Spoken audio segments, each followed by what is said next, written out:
Hey George. Hey George. George, have you ever heard of the case Marbury versus Madison?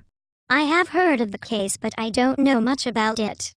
Do you want me to teach it to you? Sure. The story begins at midnight when it was President Adams' last day as president. Adams was a devout Federalist. Why does him being a Federalist matter? I am going to get to that.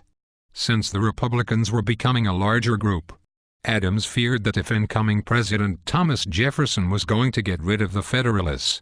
So on Adams' last night as president he wrote out appointments for a group of Federalist people to become judges.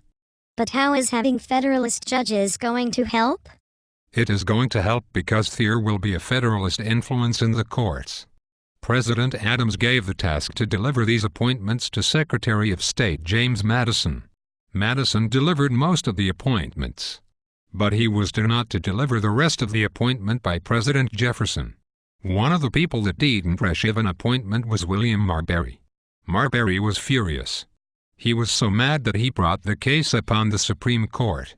The case was named William Marbury versus James Madison. Marbury wanted the court to use the Judiciary Act of 1789, which stated that the court could use writs of mandamus, which means the court could force someone to do something.